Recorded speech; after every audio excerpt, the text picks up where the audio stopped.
অনেক আলেম বলেন শিরিক করলে আল্লাহকে অপমান করা হয়। কথা সত্য, কথা সত্য। বেদাত করলে রসুলকে অপমান করা হয়, এটাও সত্য। রসুল সাল্লাল্লাহু আলাইহি ওয়াসাল্লাম হক, অপমানের বিষয়টা বুঝতে পেরেছি, কিন্তু তিনি মানুষ চাইলে মানুষকে অপমান করতে পারে, কিন্তু আল্লাহকে মহান সর্বশ্রেষ্ঠ আমাদের রব, আমরা সৃষ্টি হয়ে কিভাবে রবকে অপমান করতে পারি, আমরা ওস্তাদ এই বিষয়টা বুঝতে চাচ্ছি। আচ্ছা, আল্লাহর অপমান হয়ে যায় কথাটা এটা না। রসুলের আপনি অপমান করলে রসুল অপমানিত হয়ে যাবেন না। আপনি এইটা দ্বারা মনে যেটা করছেন, এটা দ্বারা যদি আপনাকে মানে বিবেক, আপনার সুস্থ বিবেককে জিজ্ঞাসা করা হয় কাজটা কি ভালো হলো, বলে না ভালো হয়নি। বুঝে আসছে কথাটা? এই জন্য মানসম্মত না হওয়ার কারণে আল্লাহই বলছেন মা লাকুম লা তারজুনা লিল্লাহি ওয়াকারা, কি হলো তোমরা আল্লাহর কি সম্মান রাখবে না? সম্মান না হলে কি, না রাখলে কি হয়, না অপমান হয়। কথা বুঝছেন তো? যেখানে আল্লাহর সম্মান বজায় রাখেন নাই মানে তাকে মানসম্মত আপনি উল্লেখ করেন নাই। আল্লাহ তাআলা আপনার কোনো কিছু দিয়ে ক্ষতি হয় না তার, কিন্তু আপনি তাকে আপনার যে আচরণ দিয়ে বুঝাইলেন যে আমি তাকে ভালো আচরণ করছি না। কথা বুঝছেন কিনা? কোনো আলেমের সাথে আপনি খারাপ ব্যবহার করলেন, তাই বলে কি আলেমের ক্ষতি হয়ে গেল? তার কিছু, আপনি নিজে অপমানজনক ব্যবহারটা করেছেন, মানে আপনার দৃষ্টি অনুসারে এটা অপমান আছে, এটা বুঝতে হবে।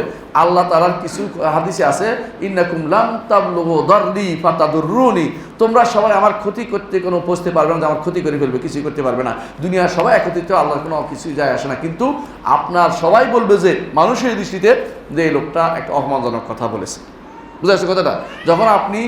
যখন বলবেন যে আল্লাহ তাআলার সন্তান আছে, আপনি আল্লাহ তাআলাতে কি করে অপমানজনক কথা বলেন? কারণ আল্লাহ তাআলা বলছেন যে ওয়াত্তাখাযার রহমানু ওয়ালাদা লাকাদ জিতুম শাইয়ান ইদ্দা তাকাদুস সামাওয়াতু ইয়াতাফাত্তারনা মিনহু ওয়া তানশাকুল আরদু ওয়া তাখিরুল জিবালু হাদ্দা ওয়া আন দাউ লিররহমানি ওয়ালাদা ইন কুল্লু মান ফিস সামাওয়াতি ওয়াল আরদি ইল্লা আতির রহমানি আবদা।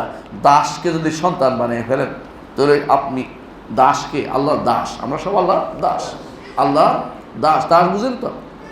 দাস বুঝেন? গোলাম মানে একেবারে নিকৃষ্ট জিনিস, আমার ব্যক্তি সত্তার কোনো কিছু নাই। সন্তান বানিয়ে ফেলে আমি এখন কী করতেছি, আমার নিজেকে এমন জায়গায় প্রতিষ্ঠিত করছি, এখানে মাধ্যমে আল্লাহ তাআলাকে সন্তান বানিয়ে, আল্লাহ তাআলা সন্তান বানিয়ে কী করতেছি, আল্লাহকে অপমানজনক জায়গাতে নিয়ে গেছি। আল্লাহর অপমান হচ্ছে না, কিন্তু আমি নিয়ে গেছি ওই জায়গাতে। বুঝে আসছে কথাটা? কেমন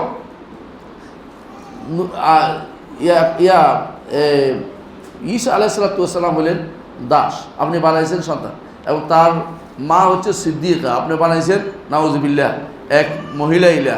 অথবা কেউ কত আদম আলাইহিস, অনুরূপভাবে আরবের মুশরিকরা বলতো যে আল্লাহ তাআলা বিয়ে করেছেন নাউজুবিল্লাহ ওই জিনদের মধ্যে, তারপরে সেখান থেকে সন্তান হয়েছে, এই জাতীয় কথাবার্তা বলতো। এগুলি দিয়ে আল্লাহকে অপমান করা হয়েছে, কথা সত্য।